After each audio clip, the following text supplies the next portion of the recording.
part of, however willingly or not. And I think in that process of becoming what I call, for lack of a better term, a professional Muslim, we are forced sometimes to deny ourselves and the fact that we all struggle with different things. And this is not to legitimize struggling in and of itself. You have to struggle towards something.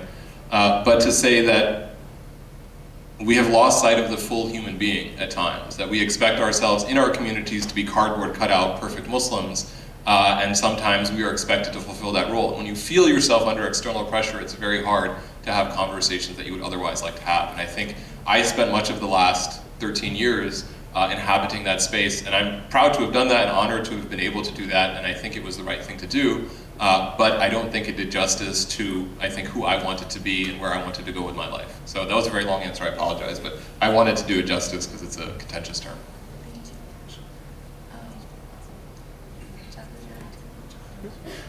Did you see that I asked her first? Okay. Just want some husband equity to build as a result.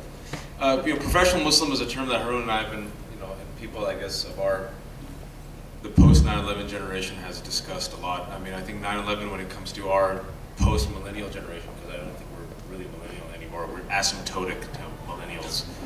I get 2 points for using asymptotic. Thank you for the nerds there. It was a pivotal moment for us. You have to realize that I was 20 years old at UC Berkeley and not NYU, and I was also part of the MSA board.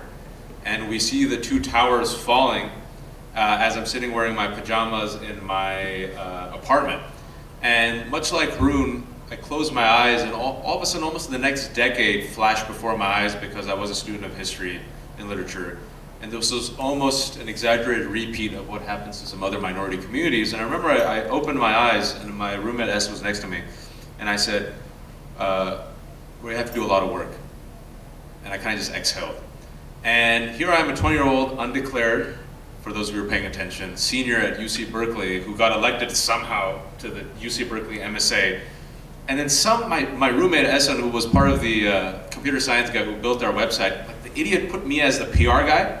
So now I'm feeling all these NPR and right-wing radio hate groups, they're all calling me. I'm trying to figure out why is everyone calling me for media requests and interviews? And Esan was like, I thought you were the PR guy, just put your name in there in the contact list. And so all of a sudden, not only do I become legitimately the guy who's representing this UC Berkeley Muslim community, you have to realize all of a sudden in that moment, anyone who was given that privilege, that space, or that microphone was representing Islam. 1,400 years of Islam. So you had to know not only about Muslims in Berkeley in your community, you had to know about Palestine, Iraq, Iran, Palestine-Israel conflict, the Quran, Sharia, 1,400 years of Islamic history, why we eat biryani, hummus, what's that about? I mean, in all seriousness, hijab, Pakistan, what's happening in Pakistan? And so now, I'm a 20-year-old kid who has been thrust in a position of leadership that I did not expect or want. And there's a decision that you make. I don't think you have to do it, but to quote Peter Parker, with great power comes great responsibility. And that power of having this microphone or having the pen or being in those positions that Haroon was or I was in, and it gives you that responsibility. Now that's your decision whether or not you want to step up. And I do think you have the right to decide. For whatever reason I decided, and I always said that year of my life, which was my final year, I became the accidental activist. I'll give you a quick example. UC Berkeley, the Daily Cal published 6 days after 9/11 a very controversial cartoon showing two Middle Eastern men wearing turbans in hell, standing on the hand of the devil, saying something, how did we get here? And this was still while the investigations were happening. A lot of people were saying this is very heated, racist and this and that. So we went to the Daily Cal, there were only 5 people, and let's meet the editor. And I'm a very chill guy, right? So I'm let me talk to the editor, let's have a conversation. Maybe we can cool things out. I'm standing in the back. Over the next 3 hours, it fills up like this. There's now 200 people, I'm still in the back. Hour after that, I'm in the middle. An hour after that, I have a microphone addressing 300 people. And as I'm addressing 300 people, I'm why am I addressing 300 people with a microphone? How did this just happen? And that was that's kind of a nice, if you will, analogy for the last 10 years of my life. Being the professional Muslim also sometimes means you have to be the Muslim fireman. meaning crazy Muslim somewhere does something crazy, and then media asks you, why did that crazy Muslim do that crazy thing, right? And so it's always us dousing out fires, which you can imagine is a very exhausting enterprise. And I think Haroon and I were just coincidentally having a conversation 2 weeks ago where we were like, we're tired of being Muslim firemen, and I'm tired of being a professional Muslim. I was just a dude who started a sketch comedy troupe at UC Berkeley, not because I wanted to be the Muslim guy, just because I like telling stories.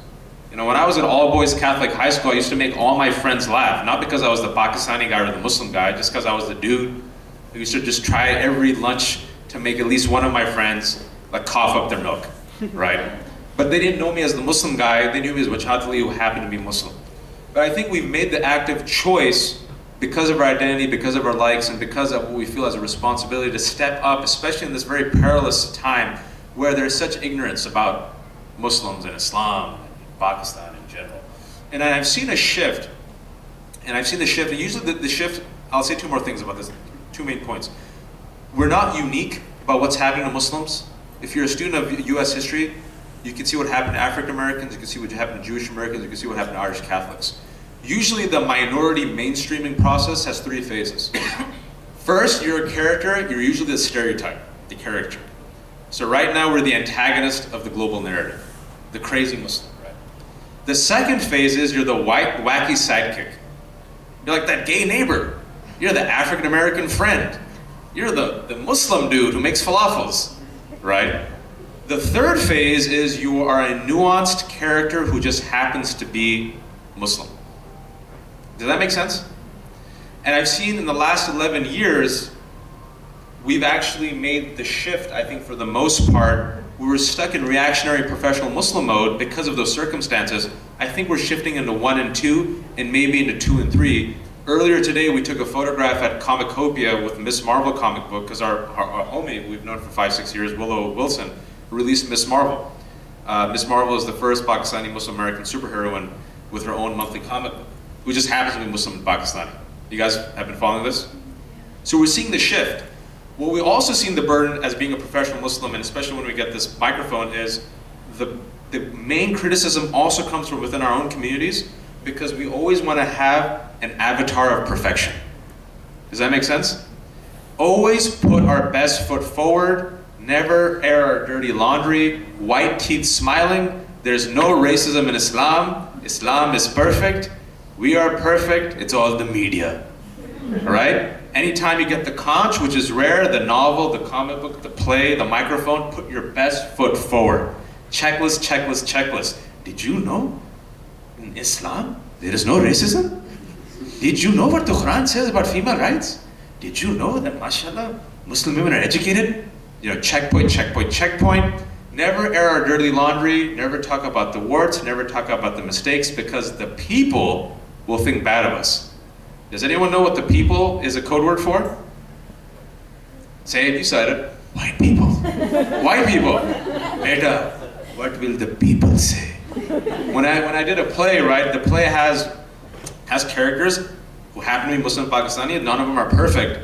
Always after at least one of the play screenings, there's always someone who's Muslim comes up to me, always, and goes, "Hey, Wajahat, come here." I'm like, "Yes." "Psst, come here." I'm like, "Yeah, what's up?" He goes, "Great play. But what do the people think about the play?" Now I'm like, you saw the play with, I mean, the audience just gave it a standing ovation. "Psh, the people." I'm like, "What do you mean, the people here?" He goes, "Wajahat, the people." And there's this legitimate fear of appearing perfect. And I think the problem with it, I'm sorry I'm talking so long, I hope you guys are still with me, forgive me. And I'll say the last thing about this is, the problem with this is, and I always say this, is that the Muslim American narrative and the Muslim American stories is a fiction. What I mean by that is, it's a fictional story that we construct and project, not only for ourselves, but for the mainstream. One that hides all the warts, all the mistakes. One that I think is fueled by this almost unforgiving nature that we have within our own communities, right? This inability to admit our own problems, our own mistakes, and to project a fiction of a sheen of a perfect reality, right? And I think there's some problems that happen within the community where we're unforgiving, sometimes we're intolerant. You know, can you imagine if Haroon mentioned that he dated a girl in prom, like 5 years ago at a community center, the guy would be like, Muslims don't date, it's haram. Click, done. Muslims do date, because Muslims at the end of the day are human beings. Human beings have their foibles, human beings have their strengths, human beings have their mistakes, their triumphs, their successes. So do American Muslim communities. And I think the next phase of being professional Muslims, if that is indeed still our role, is for, I think, our generation, if this is our responsibility, is to push things forward and to really address the human component of being an individual who happens to be Muslim. And that means exposing our fears and our frailties and our failures and relishing our successes and our triumphs as well. And that makes a more complete story, that makes a more whole story, and that makes a more healthy story. And I hope I made sense. Pardon me if I droned on and on. I'm stopping talking. Can I add one thing to that? Haroon and Wajahat summed it up really, really nicely, so I don't have much to add to that, except even though 9/11 is a turning point for almost everybody in this room probably, I think many of us, including our parents' generation who came here, have been professional Muslims like since we were young, especially if we grew up in communities where we did have to represent Islam, where I was like the only Muslim and taught my friends about Islam, or like throughout my childhood or when playing sports, oh, why do you wear pants? And explaining these things, or what is biryani? So I think that is something we can learn from older generations also, like what it means to be a professional Muslim, because they moved here from other countries and had to learn the language and incorporate Islam into their professions and into their social life. But totally agree with Wajahat in terms of moving forward. I really hope for our community's sake that we're getting out of this defensive phase and putting fires out and more open to develop as a community, as an American Muslim community, and talk about social stigmas and be open to talking about different issues so that we can improve and contribute more to our overall larger American community. Kind of one last point, because I think I don't want to knock on the immigrant community or the old school community that's been here for a while. Every generation has its own unique challenges. I think you just heard our generation's challenge. We're the late wing of millennials. To just defend our parents' generation, can you imagine, especially for those who are immigrants, crossing the Atlantic, coming to a country where you have no family, learning the language, establishing your roots, not only for yourself, then for your wife, then for your kid. You have no mosques, there's no halal meat, no one knows what hummus is 30 years ago, 40 years ago. My father told me an interesting story. He goes, back in the day when they first came, they were just kids too. If you think about it, they're just kids. 19, 20, 21. He goes, I used to see a Desi guy, he didn't say Muslim. He goes, I used to see a Desi guy cross the street. We always used to cross the street and exchange phone numbers. He goes, we used to Sikh guy, we're like, oh, Sikh guy, Desi.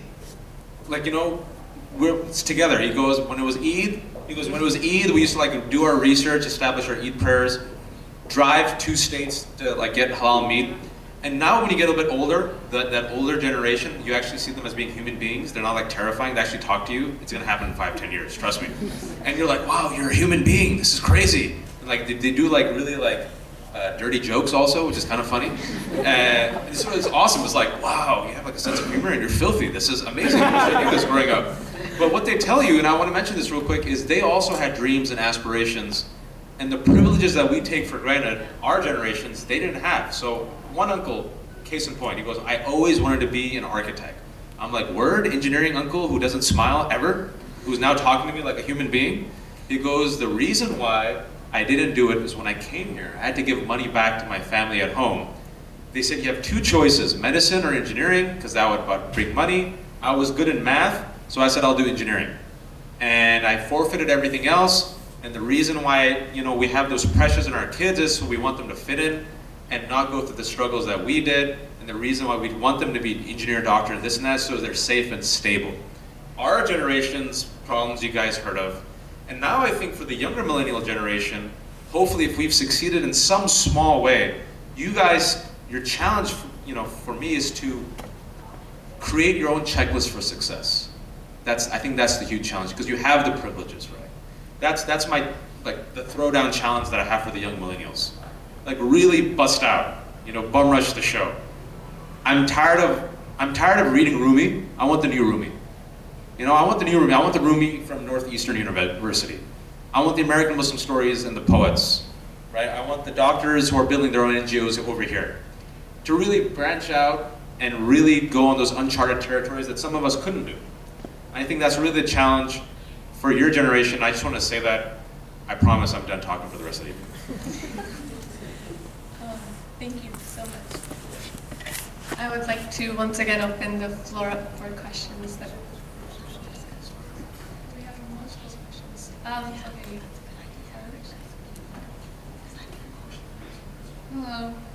Hello. Actually, what we're going to do is we're going to ask like a couple of questions together, and then they will cumulatively address them. So go ahead, ask your question, and then we'll pass it. Hi, my name is Johanna. I'm a sophomore studying political science and Arabic. And my question is, I just wanted to know if you guys consider the Quran to be like static and unchangeable, or do you think that that can be like fluid and change with time, for lack of a better word, be like relevant to young Muslims today?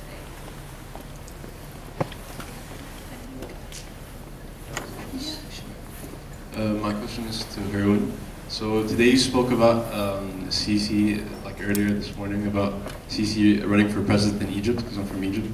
So I wanted to take your opinion about what you think is going to happen in Egypt in the future. How do you think we should go forward?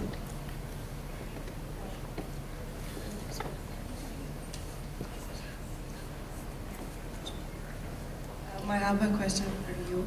I just want to ask about Haroon, about when you were atheist and what made you atheist or go back to Islam.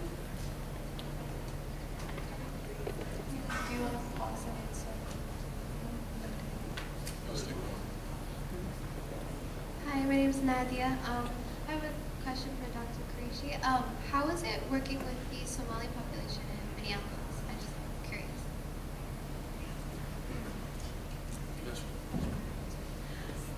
Okay, well, actually, I wanted to touch on your question about the Quran, and I'm not an Islamic scholar and don't claim to be by any means. And obviously, that's more of a question that they would be qualified to answer. But just, my brief input on some of my studies is obviously different Muslims believe different things about that. I think I did an Alim course in Michigan for a month with Dr. Jackson. And I remember specifically like something that he had said is there are things in the Quran that are unchangeable. There are some things like Tawheed, and there are like the 5 pillars of Islam, or there are things that are absolutely unchangeable. And then there are a lot of other stories and lessons in the Quran that are very contextual. And I think Islam is dynamic and it is changing, and you can see it like throughout history and how it's moved through so many different cultures. So I think the answer to your question is actually both. So I just wanted to touch on that. As far as working with the Somali community, it was really a blessing for me. I mean, I moved from Florida, which is like growing up there, Sunshine State. I went to college there, and then I went to medical school in Minnesota, and it was like culture shock in so many ways, especially because I'd never really owned a proper jacket or scarf in my life. So one of the biggest best experiences of my med school experience was working with the Somali community. So as you guys know, there's a large, I guess Minneapolis is one of the entry points for Somali immigrants and refugees. I learned a lot from them. It was really, they talked to me a lot about their challenges. I mean, in terms of just simple things like navigating the healthcare system, navigating grocery stores, I learned a lot about how they don't have appointments in Somalia, so it was really hard for them to understand appointments in the United States. Language barriers, I worked with the youth, so I saw a lot of the barriers between the adults and the youth, and how hard it was for parents to kind of, I saw them, they were just stuck because they didn't know how to help their kids. Their kids are in schools, everybody's dating around them, they're seeing all these American things, and I saw them the parents just trying to hold on to their kids and hold on to Islamic culture and Somali culture. And so it was just, it was a fascinating dynamic. It was really tough to watch at times, trying to watch the youth navigate their own culture and do a lot of the sneaking behind their parents' back because their parents just wouldn't get it. When I counseled them and I'm like, oh, why don't we have a discussion with your parents? They're like, my parents just will not get this. So there's so many challenges. But the good thing is there are so many programs in place. there were programs in that area to help immigrants like get jobs, learn certain skills. There are some support programs for the youth too. But just for me, even in working with populations now, that experience really colored like a lot of my training and like how to deal with those things. Does that answer your question? But I just want to say one story though. One of the youth I worked with, she was like I think in 8th grade when I was in medical school, and I started medical school in 2001. So that's a long time ago. But she recently moved to DC, and it was so awesome because now she's working for an NGO, and just seeing where she was back then and struggling in middle school, like failing her English class and failing her math class. She graduated from college and now is applying for master's programs. So you also see some really amazing success stories. With respect to Sisi, I apologize, I have strong opinions on this. I think things are going to get a lot worse in Egypt. I think the Egyptian military has really driven the country into the ground in the last 60 years. There are 3 countries of roughly equivalent size in the Middle East: Egypt, Turkey, and Iran. Iran has, in the face of international sanctions, developed one of the most industrialized third world countries with an incredibly high literacy rate, a space program. I don't by any means endorse the Iranian government, but their achievements under pressure are remarkable and speak to an incredibly sophisticated political system, which has serious defects and flaws, no doubt about it, and is definitely unpopular among a significant segment of the country, but has achieved a lot. Turkey has become the 15th largest economy in the world, which is phenomenal, right? Out of something like 200 countries. That's amazing. In the last 13 years, the average Turk's income has increased by about 300%. Put that into an American context for a second, right? That's an amazing achievement, right? Imagine you went from making $30,000 a year to $90,000 a year, right? That would be, I don't know what that means because, I'm a writer. What are numbers anyway? They're not even real. I'm a philosophy major. I can prove they're false. Which is great if you don't have any because, you're just proving nothing is false and what is nothing. It's deep, right? What is nothing?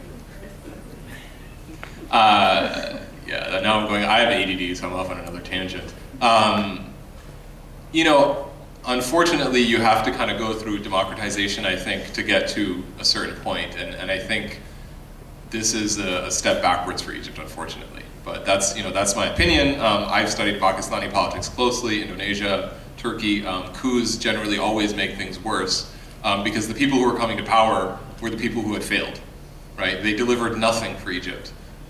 They drove the country into the ground. And so where is the evidence it's going to be different? Very briefly with respect to the question on the Quran, the Muslim opinion is the text of the Quran is unchanged and unchangeable. But interpretations of the Quran are constantly shifting. And I think that's, I think that existed in the prophetic era as well, insofar as, the Prophet applied certain verses of the Quran, for example, differently to different people depending on, sort of their situations and things like that. I think that kind of radical instability of meaning is even more so the case now because there is no person or institution or body that can possibly, give you the decisive answer, right? There's no more prophecy, so nobody can say this is exactly what God meant. Nobody knows in that sense. The question on atheism, God, how do I answer like a question like that in like 2 minutes? I have like 2 minutes, right? You're like checking Facebook, so you're like, God, this is so lame. She's tweeting, she's like, shut up, Haroon. Joke's on you, my phone is dead, so I can't hear it, or see it, or know it. But if you hate me, it's okay. How much time do I have to answer? Give me like, you have time. I have like 2 minutes. Okay, I'll try to burn through this really quickly. There are very different types of atheism. I think we should be honest. Some people, for example, are atheist, I think, born out of reasons of historical investigation. They may, for example, if you're from a Christian background, look into the Bible and determine that they don't think that the Bible is historically authentic, therefore the religion is false. Or religion in general is false, right?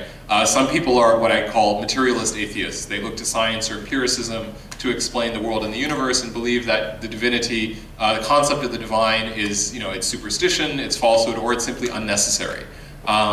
There are people, I think, who are born, who are pushed into atheism, I think, out of what I call a love of God.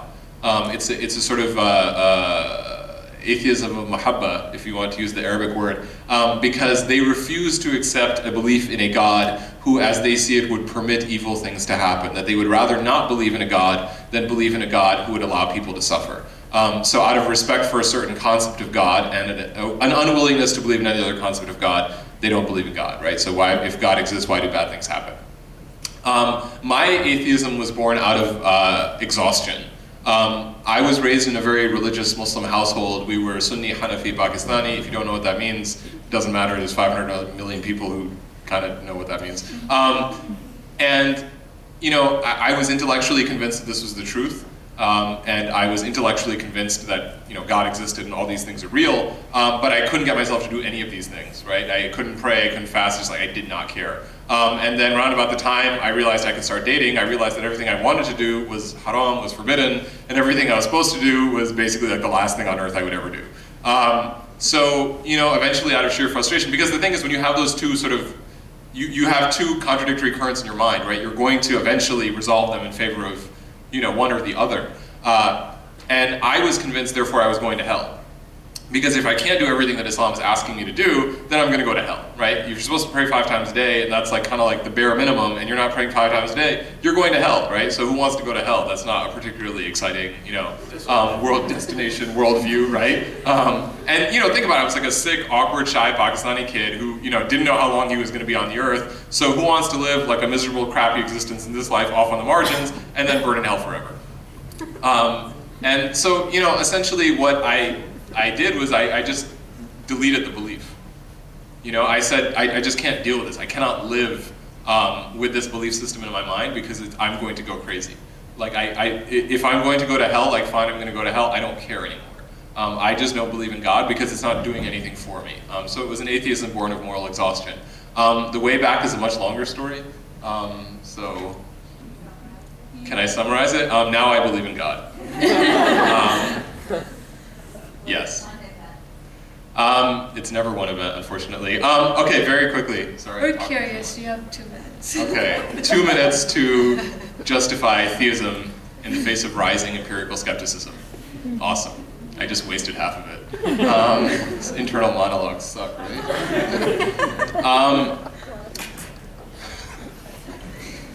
I love you, Wajahat.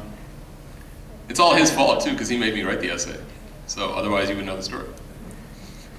When I was dating the girl who I went to prom with, when she was celebrating communion, I remember, you know, it was interesting. Everything goes back to a girl, right? This is horrible. No, you know, it was interesting because they were religious Catholics, but they dated and they went to prom and they drank alcohol, and it was actually an incredibly important experience for me because it was the first time that I separated Islam from religion. You see what I'm saying? Because I grew up in a household where religion equaled Islam and one interpretation of Islam exclusively. And when I interacted with people who took their religion very seriously, but had a different understanding of what religion was and what it was meant to do, it completely changed my perspective. And so I began to think, well, what if it's not Islam that's the problem? What if it's not religion that's the problem, it's Islam? So I thought seriously about converting to Christianity, and of the sort of different schools of Christianity, I was most strongly attracted to Catholicism. I thought there were a number of reasons. One was the intellectual seriousness. I mean, who else has the Jesuits, for example? One was the global nature of Catholicism, right? I'm a brown man. I want to be part of a religion where I feel like I can fit in, right? At the time, most Protestant churches were, I mean, in my experience, again, in a very white New England town, were exclusively Northern European. Right? I mean, the massive expansion of Protestant churches into Africa, South America, East Asia had not happened. And I didn't know anything about Mormonism, Eastern Orthodoxy. Again, it didn't really appeal to me in the same way. So I was on the verge of converting to Catholicism. And my brother called me the summer before college, and he said, hey, would you like to come to Saudi Arabia and do Umrah with me? To which I was not going to say, hey, I'm an atheist, thanks, but no thanks, because I was deicidal, not suicidal. And some of you don't know what deicide means, it's okay. It's a type of detergent.